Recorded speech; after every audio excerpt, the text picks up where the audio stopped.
So கடந்த இதில் ஹைட்ரல் ப்ராஜெக்ட்ஸில் என்னென்ன இப்போ பம்ப்டு ஸ்டோரேஜில் நிறைய நம்ம ஃபோக்கஸ் பண்ணுறோம். ஏன்னா பீக் ஹவர்ஸ் மேனேஜ்மெண்ட்டுக்காக ஃபோக்கஸ் பண்ணுறது.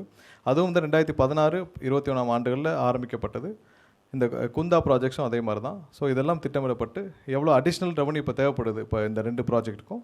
ஸோ இதெல்லாம் விரைவாக இந்த ஆட்சி காலத்தில் முதல்வரும் உத்தரவிட்டிருக்கிறார். சீக்கிரமாக முடித்து நம்ம துவக்கும் பணிகளில் இருக்கிறோம். ஸோ அதெல்லாம் விரைவாக ஆய்வு செய்து அடுத்தடுத்த கட்டத்தில் சீக்கிரமாக முடிக்கிற வேலையில் நம்ம இப்போ பண்ணியிருக்கிறோம்.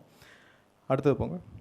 ஸோ இதில் ப்ரீவியஸில் இப்போ ஸோ இந்த 2லையும் பார்த்தீங்கன்னா கடந்த 5 ஆண்டுகளாக எந்த புது ப்ராஜெக்ட்டும் ஆரம்பிக்கலை.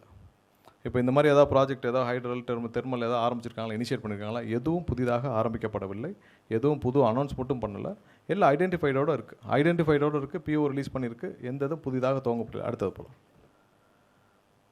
ஸோ நம்ம கடந்த 4 வாரத்தில் என்னென்ன, அதாவது எம்ப்ளாயி ரிலேட்டடில் எவ்வளோ பேர் ஹையர் பண்ணுறதுக்கான நம்ம வேலைகளை துவங்கி இருக்கணும்னு நம்ம சொல்லியிருக்கிறோம்.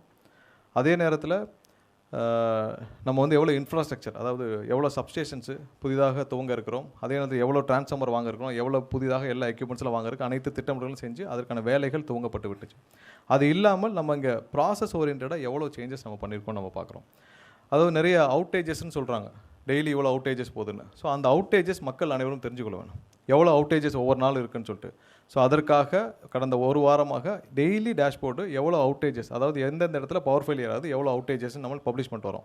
ஸோ அதில் எவ்வளோ நேரத்தில் அதை ரெக்கவர் பண்ணுறாங்க, எந்தெந்த இடத்துல அவுட்டேஜஸ் ஆகுதுன்னு சொல்லிட்டு நம்ம பப்ளிஷ் பண்ணிட்டு வரோம். இதுவரை நான் பார்த்தவரை 52லேருந்து 55 இடங்கள் அதிகமாக அவுட்டேஜஸ் தமிழ்நாடு முழுவதும். அது எவ்வளோ நேரத்தில் ரெக்கவர் பண்ணுறதும் சேர்த்து நம்ம பப்ளிஷ் பண்ணிட்டு வரோம். அது ஒரு புது இனிஷியேட்டிவ். அதுக்கடுத்து க்ரீன் ரெனியூவபிள் எனர்ஜியில் இந்த சோலார் விண்டு மில் இதெல்லாம் பார்த்தீங்கன்னா நம்ம அப்ளிகேஷன்ஸ் இது முன்னாடி எப்படி போயிட்டுருக்குன்னு தெரியும்.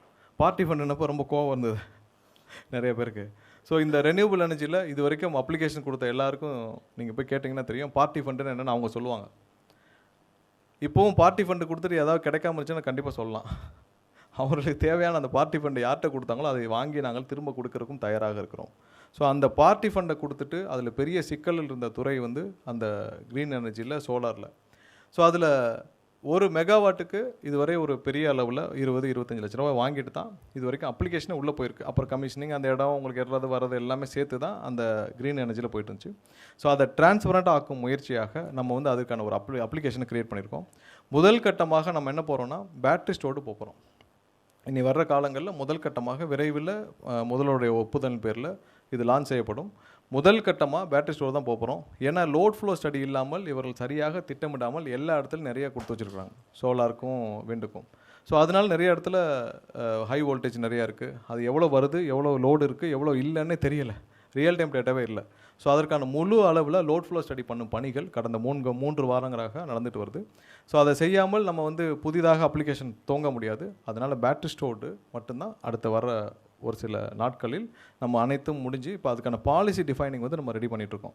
நம்ம இந்த டிஎன்இபியில் வந்து இவ்வளோ பெரிய ஒரு துறை, ஒரு டெக்னிக்கலான துறை, எலக்ட்ரிக்கலில் இவ்வளோ பெரிய இந்தியாவிலே ஒரு மிகப்பெரிய துறையாக வளர்ந்துக்க வேண்டிய துறையில் இது வரைக்கும் R&D டீமே இல்லை. ஸோ அதனால் நம்ம புதிதாக R&D டீம் ஒன்று உருவாக்கப்பட்டு நம்ம ஐஐடியோட கொலாபரேஷன் பண்ணியிருக்கோம். விரைவில் அதுக்கான கொலாபரேஷனும் நம்ம சைன் ஆகிடும். ஸோ அவரெல்லாம் உள்ளடக்கி தான் நம்ம வந்து இப்போ பாலிசி டிஃபைனிங் பண்ண போகிறோம். ஏன்னா ரெனியூவபிள் எனர்ஜியில் எவ்வளோ பேட்டரி ஸ்டோர்டு வேணும், எவ்வளோ பண்ணணும், என்ன மாதிரியான பாலிசி கொண்டு வந்து எல்லாம் டிஃபைன் பண்ணி ஒரு 10 நாட்களுக்குள்ளே இதை நம்ம லான்ச் பண்ணிவிடுவோம். ஸோ இனிமேல் வந்து ஒரு டிரான்ஸ்பரண்ட்டாக எங்கெங்கெல்லாம் நீங்கள் அவைலபிள் இருக்கோ நீங்கள் அப்ளிகேஷன் கொடுக்கலாம், எந்த பார்ட்டி ஃபண்டும் கிடையாதுன்றதை திரும்பவும் கோட் பண்ணிக்கிறோம். அடுத்தது க்ளவுட் ஆடிட்டிங்னு ஒரு சிஸ்டம் வந்து கடந்த 5 வருஷமாக பண்ணியிருக்காங்க. இது நம்ம ரொம்ப குறிப்பிட்டு சொல்ல வேண்டிய விஷயம்னா இந்த கான்ட்ராக்ட் ஸ்டாஃபிங்கில் க்ளவுட் ஆடிட்டிங்னு ஒன்று வச்சுருக்காங்க.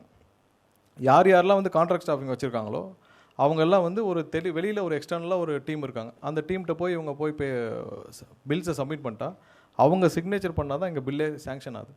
ஆனால் அவங்ககிட்ட வேலை பார்க்குற அந்த தொழிலாளர்கள், ஒப்பந்த தொழிலாளர்களுக்கு சரியான சம்பளம் போதா இல்லை, சரியாக இஎஸ்ஐ பிஎஃப் கட்டுறாங்களா இல்லை. ஸோ சம்பளமும் போகாமல் இஎஸ்ஐ பிஎஃப்பும் கட்டாமல் எவ்வளோ பேர் 100 பேர் இருக்காங்கன்னா 100 பேர் இருக்காங்களான்ற அக்கௌண்ட்டு யார்ட்டையுமே இல்லை. அதெல்லாம் அந்த க்ளவுட் ஆடிட்டிங்னு ஒரு டீமில் இருக்குது. ஸோ இது என்னென்னா முற்றிலும் வந்து முறைகேடு செய்கிறதுக்காக மட்டும் உருவாக்கப்பட்ட ஒரு பிளான் மாதிரி தான் இருக்குது. ஏன்னா நீங்கள் டிஎன்இபிலே இவ்வளோ பேர் இருக்கப்போ நம்மளே வெரிஃபை பண்ணி கொடுக்காம எதுக்கு க்ளவுட் ஆடிட்டர்னு எக்ஸ்டர்னல் ஒரு ஆடிட்டர்? ஏன்னா நீங்கள் 100 பேர் வேலை பார்க்குறீங்கன்னா 100 பேருக்கு கையெழுத்து நீங்கள் போடணுன்னா 100 பேருக்கும் ஒரு பில் அப்ரூவ் பண்ணுறதுக்கு முன்னாடி ஒருத்தரை பார்த்துட்டு வாங்கன்னு சொல்கிற மாதிரி தான் இந்த சிஸ்டம் இருந்துச்சு. இது இருக்கிற நம்ம வெண்டர் மேனேஜ்மெண்ட் மீட்டிங் வச்சுருந்தோம், கடைசியாக கலைவாணர் அரங்கத்தில் வச்சுருந்தோம். அதில் பலர் இதை சுட்டி காட்டினார்கள். அடுத்த நாளே இது ரத்து செய்யப்பட்டது. ஸோ இப்போ இருந்து புதுசாக என்ன பண்ணியிருக்கோம்னா, யார் யாரெல்லாம் ஒப்பந்த தொழிலாளர் இருக்காங்களோ அவங்க அனைவரும் அவங்களுடைய எம்ப்ளாய்க்கு பே பண்ண பே ஸ்லிப்பு, இஎஸ்ஐ, பிஎஃப் அந்த அது முந்தைய மாதத்துக்கு இப்போ கடந்த மாதத்துக்கு இந்த மாதம் 15ஆம் தேதிக்குள்ளே சப்மிட் பண்ணால் மட்டும்தான் அவங்களுக்கு பில்லிங் ப்ராசஸ் ஆகுன்ற புது சிஸ்டத்தை நம்ம போன மாதத்துலேருந்து உருவாக்கியிருக்கிறோம். அது இந்த மாதத்துலேருந்து யார் யாரெல்லாம் எம்ப்ளாயி ஒப்பந்த தொழிலாளருக்கு அவங்களுடைய சம்பளத்தை அவங்க பேங்க் அக்கௌண்ட்டில் கிரெடிட் பண்ணிவிட்டு இஎஸ்ஐ, பிஎஃப் கட்டினால் மட்டும்தான் அவர்களுக்கு பில்லிங் இங்கே ப்ராசஸ் செய்யப்படும்.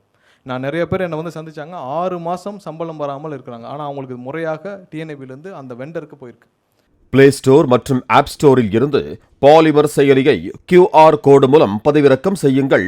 செய்திகளை உடனுக்குடன் பெறுங்கள்.